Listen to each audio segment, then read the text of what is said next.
అందరికీ నమస్కారం. ఎక్కువ టైం తీసుకోను నేను, ఎందుకంటే చాలా సేపు నుండి మీరు వెయిట్ చేస్తున్నారు. ఉదయం ఎప్పుడో బయలుదేరి ఉంటారు మీరు. ఎప్పుడెప్పుడు కేటీఆర్ గారి స్పీచ్ విందామని మీరందరూ కూడా ఆతృతంగా ఎదురు చూస్తున్నారు కాబట్టి ఎక్కువ టైం తీసుకోను. ఈరోజు ఫోటో కూడా దిగాలంటే అందుకే తక్కువ మాట్లాడమని ముందే చెప్తున్నాడు.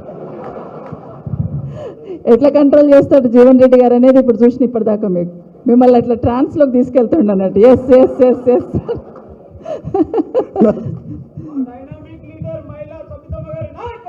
అరే ఇది ఆర్మూరులో మీటింగు.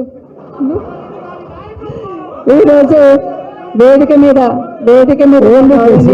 మన వర్కింగ్ ప్రెసిడెంట్ గారు కేటీ రామారావు గారికి, మీ అభిమాన నాయకుడు, మీ మధ్యలో ఉంటూ మీ అభివృద్ధిలో భాగం పంచుకొని ప్రతి ఒక్క అభివృద్ధిని గంటాపదంగా చెప్తున్నాడు, బట్టి పట్టినట్టు. అది ఎవరు చేసిండ్రు ఇదెవరు చేసిండ్రు నేను వింటున్నాను, ఇట్లా చెప్పుకోవాలనేసి. సో ఈరోజు మీ నియోజకవర్గం అభివృద్ధిలో, ఉద్యమంలోనే కాదు అభివృద్ధిలో కూడా కేసీఆర్ గారి నాయకత్వంలో ఏ విధంగా చేశానని పూసగుచ్చినట్టు చెప్తున్న మా సోదరులు, మీ అభిమాన నాయకులు, మీ జిల్లా అధ్యక్షులు జీవన్ రెడ్డి గారికి, అదేవిధంగా వేదిక మీద ఉన్న గణేష్, ఎక్స్ శాసనసభ్యులు గణేష్ గారికి, వేదిక మీద ఉన్న రాజయ్య గారికి, గౌరవనీయులు, అదేవిధంగా వేదిక మీద ఉన్న పెద్దలందరికీ కూడా పేరు పేరున అందరితో పాటు ఇక్కడికి వచ్చిన మా సోదరిమణులకు అందరికీ నమస్కారాలు. పత్రికా మీడియా సోదరులకు కూడా చాలా సంతోషం. విజయ ఎన్నికలప్పుడు చాలాసార్లు ఫోన్ చేశాను, వద్దమ్మా జీవన్ రెడ్డిని గెలిపించుకోవాలి, మనం కేసీఆర్ని మరొకసారి ముఖ్యమంత్రి చేసుకోవాలా, నువ్వు రాంగ్ స్టెప్ వేయొద్దంటే ఎట్లా ఉంటుంది ఆ టైంలో కొంచెం అట్లా జోస్లో ఉంది.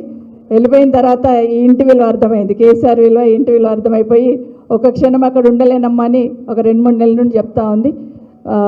మన దగ్గరికి మళ్ళీ సొంత గుట్టుకు వచ్చినందుకు విజయ్కి అభినందనలు తెలియజేస్తూ ఉన్నాను. విజయ్ పోయినా కూడా అరవింద్ని కేటీఆర్ గారికి చెప్పాలి తప్పకుండా. అరవింద్కి ఎంత ఒత్తిడి వచ్చినా, ఎన్ని సూటిమోటి మాటలు ఎవరు ఎన్ని అన్నా కూడా పార్టీ కోసం జెండా బట్టి పనిచేస్తున్నాడండి. సో అరవింద్ని కూడా అభినందిస్తున్నాను. చాలామంది నా నియోజకవర్గం నుండి కొంతమంది సోదరులు వచ్చిన్నారు, మా సోదరులందరూ కూడా కింద కూర్చున్నారు, వారందరికీ కూడా మరి మన ముందున్న ఏ ఎన్నికైనా కూడా కేసీఆర్ గారు జెండా ఎగిరేటట్టు మనం అందరం కలిసి పనిచేసి, ఈరోజు మీరు ఇక్కడికి వచ్చారంటేనే ఇప్పుడు చెప్తా ఉన్నారు కదా, స్టార్ట్ అయింది ఇప్పుడు అంతం కాదు, ఇది ఆరంభం, ఇప్పుడు ఆరంభమైందని చెప్తా ఉన్నారు.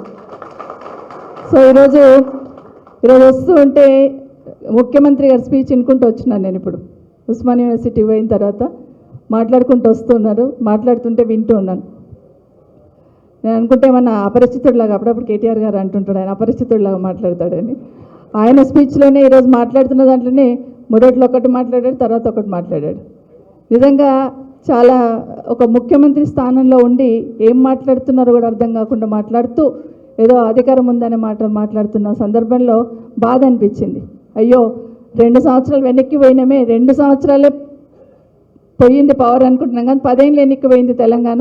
కేసీఆర్ని బొడగొట్టుకొని ఎంత తప్పు చేసినామని ఆలోచన ఈరోజు అందరికి వస్తూ ఉంది.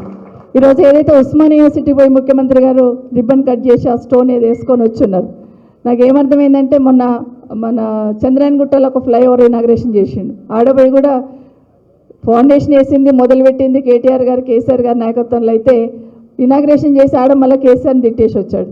ఎల్బీ నగర్ ఫ్లైఓవర్ దగ్గర పోయిండు, అక్కడ పోయి కూడా ఫ్లైఓవర్ కట్టింది ఎవరంటే కేసీఆర్ గారు కట్టారు, కేటీఆర్ గారు ఆలోచన. అక్కడ రిబ్బన్ కట్ చేసి మళ్ళీ కేసీఆర్ని కేటీఆర్ని తిట్టేసి వచ్చింది. నాకు ఏమర్థమవుతుందంటే మనం పూజలు చేసుకుంటుంటే ఏం చేస్తాం, వినాయకుడు పూజ చేస్తాం. కాబట్టి అది ఏ మీటింగ్ అర్థమవుతలేదు ఆయనకు. ఏ మీటింగ్ అయినా కానీ ముందు కేసీఆర్ని తిట్టాలి, అది లేకుండా పని జరగదనే లెవెల్లో ఏ కార్యక్రమం అయినా కూడా కేసీఆర్ని తిట్టుకుంటూనే పోతున్నాడు తప్పిస్తే ఏం పని చేయాలని ఆలోచన రావట్లేదు. ఈరోజు 200 కోట్లు పెట్టి ఇనాగ్రేషన్ చేసిన బిల్డింగ్స్ అని చెప్పుకుంటున్నది కేసీఆర్ గారు వేసిందే కదా, కేసీఆర్ కట్టిందే కదా. అక్కడ పోయి కూడా మళ్ళీ కేసీఆర్ని కేటీఆర్ని తూలనాడడం చూస్తూ ఉన్నాం. ఒక్క మాట బాధ అనిపించింది నాకు, బలహీన వర్గాలు చదువుకోవడం కేసీఆర్కి ఇష్టం లేదట. బలహీన వర్గాలు చదువుకోవడం కేసీఆర్కి ఇష్టం లేకపోతే 1000 గురుకులాలు ఎందుకు పెట్టారు, 1500 జూనియర్ కాలేజీలు ఎందుకు పెట్టారు, ఒక పేదింటి ఆడబిడ్డలను చదివించడానికి ఇబ్బంది పడతారు, ఒక ఎస్సీ ఎస్టీ అమ్మాయిలనైతే అసలే చదివించారనే ఆలోచనతో ఎస్సీ ఎస్టీ అమ్మాయిలకి గురుకులాలలో డిగ్రీ కాలేజీలు పెట్టారు. దేశంలో ఎక్కడ లేదు, వెరిఫై చేసుకోండి, దేశంలో ఎక్కడ లేదు, ఓన్లీ అమ్మాయిలను చదివించారు. ముఖ్యంగా మా ముస్లిం మైనారిటీ సోదరుల దాంట్లో కూడా వాళ్ళు కూడా చదివించారు కదా అమ్మాయిలనేని ప్రత్యేకంగా గురుకులాలను మైనార్టీ సోదరులకు పెట్టున్నారు, ఎస్టీ ఎస్సీ వాళ్ళకి పెట్టున్నారు. వాటన్నిటిని గురుకులాలు బాగా అందులో చదువుకున్న పిల్లలందరూ మంచి ఉన్నత స్థానాలకు చేరుకుంటున్న సందర్భంలో భోజనం పెట్టినకే దొరుకుతలేదు వీళ్ళకి. కనీసం భోజనం అన్న మంచిగా పెడతలేరు ఆ పిల్లలకు. రోజు ఒక దగ్గర ఫుడ్ పాయిజన్, రోజు ఒక దగ్గర పిల్లలు హాస్పిటల్ పోతా ఉన్నారు. మరి ఇదేం పాలన ముఖ్యమంత్రి గారు? ఆయన విద్యాశాఖ మంత్రి, మరి ఏం పాలన జరుగుతుందనేది ఆయన ప్రశ్నించుకోక ఇంకా కేసీఆర్ ఏలెత్తి చూపించే ప్రయత్నమే చేస్తూ ఉన్నాడు. ప్రజలు ఇప్పటికే గమనించున్నారు ఈ రాష్ట్రంలో ఏం జరుగుతుంది. ఇంకొక మాట మాట్లాడుతూ అన్నాడు, భూములు అమ్మదామంటే భూములు లేవంటాడు, మళ్ళీ పైసలు లేవు, ఖజానా ఖాళీ అయింది అంటాడు. మళ్ళీ వితిన్ 5 minutesలో మీకు ఎంత కావాలో చెప్పండి, ఎన్ని పైసలైనా నేను ఇస్తా అంటాడు. ఖజానా ఖాళీ ఉంది అంటాడు, పైసలు ఇస్తా అంటాడు. ఉద్యోగాలు ఎట్లా అబద్ధాలు చెప్పిండో విన్నాం. ఇవన్నీ కూడా అబద్ధాలు చెప్పుకొని ఎన్నికల కన్నా ముందు అబద్ధాలు చెప్పి అధికారంలోకి వచ్చారు. ఎన్నికలు అయిన తర్వాత కూడా అబద్ధాలు చెప్పుకుంటూ కేసీఆర్ను తిట్టుకుంటూ మాత్రమే పాలన చేస్తుంది తప్పిస్తే ప్రజలకు ఏం చేయాలనే ఆలోచన ఈ ముఖ్యమంత్రికి లేదనేది వాస్తవం. మరొకసారి మీ అందరినీ ఈరోజు హైదరాబాద్ను చూస్తే కేసీఆర్ ఎట్లా కనిపిస్తారో కేటీఆర్ గారు కూడా అట్లే కనిపిస్తారు. ఏ ఫ్లైఓవర్ ఎక్కినా, ఏ రోడ్ చూసినా ఇది కేటీఆర్ గారి ఆలోచన. ఒకరోజు నేను ఒక ఫౌండేషన్కి వెళ్ళాను, ఫౌండేషన్ కూడా కాదు, మణికొండ నుండి ఒక రోడ్ తీసుకొచ్చారు. అక్కడ పోయి చూస్తే కొండను తెలిసి కొండల మధ్యలో నుండి మణికొండ నుండి కనెక్టివిటీ ఇచ్చున్నారు. షాక్ అయిపోయాను నేను. ఒకరోజు ఫౌండేషన్ ఎన్నిక తీసుకుపోయారు, అక్కడ 9 నెలలు ఇది కంప్లీట్ చేస్తామన్నారు. ఇంత పెద్ద ఫ్లైఓవర్ ఎట్లా సాధ్యం? అపార్ట్మెంట్ల మధ్యలోకి వెళ్ళి ఎట్లా పోతుంది అనుకున్నాను. అపార్ట్మెంట్ మధ్యలోకి వెళ్ళి తీసుకొచ్చి ఫ్లైఓవర్ ఈరోజు వేస్తున్నారు. ఇట్లా ఎన్నో ఎక్కడైనా ఏ మారుమూలకి వెళ్ళినా, ఏ గ్రామానికి వెళ్ళినా, ఎక్కడ వెళ్ళినా, ఎక్కడ చూసినా కేసీఆర్ గారి నిశాననే కనిపిస్తుంది రాష్ట్రంలో తప్పిస్తే కేసీఆర్ గారు లేకుండా తెలంగాణ లేదు లేదు లేదు. అది వాస్తవం. భవిష్యత్తు ఎన్ని తరాలు వచ్చినా కూడా కేసీఆర్ గారు లేకుండా తెలంగాణ పదమే ఉచ్చరించడానికి అవకాశం లేదనేది ఒకసారి తెలియజేసుకుంటూ, ఏదైనా కూడా జీవన్ రెడ్డి గారు ఒక మాట అన్నారు, నా చేతిలో ఓడిపోయిన వాళ్ళందరినీ నేను మళ్ళీ పదవులలో కూర్చోబెట్టినా అన్నాడు ఇప్పుడే మాట్లాడుతూ. మీరందరూ కూడా ఆయన తొందర పదవిలో కూర్చోబెట్టాలంటే బాగా ఖచ్చితంగా గట్టిగా పనిచేయాలి,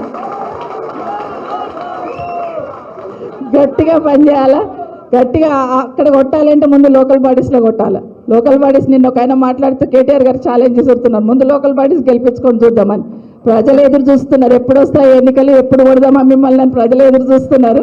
దానికి భయపడి ఈరోజు పోస్ట్పోన్ చేసుకుంటున్న ఎలక్షన్లన్నీ. కాబట్టి ఎన్నికలు ఏదైనా కూడా ఖచ్చితంగా టీఆర్ఎస్ బీఆర్ఎస్ జెండా ఎగిరేటట్టు అందరం కూడా పనిచేద్దామని మరొకసారి మీకు అందరు కూడా తెలియజేసుకుంటూ, ఇక్కడికి వచ్చిన మీ అందరికీ కూడా, ఇంత దూరం వచ్చిన మీ అందరికీ కూడా మరొకసారి అభినందనలు తెలియజేస్తూ, జై తెలంగాణ, జై కేసీఆర్.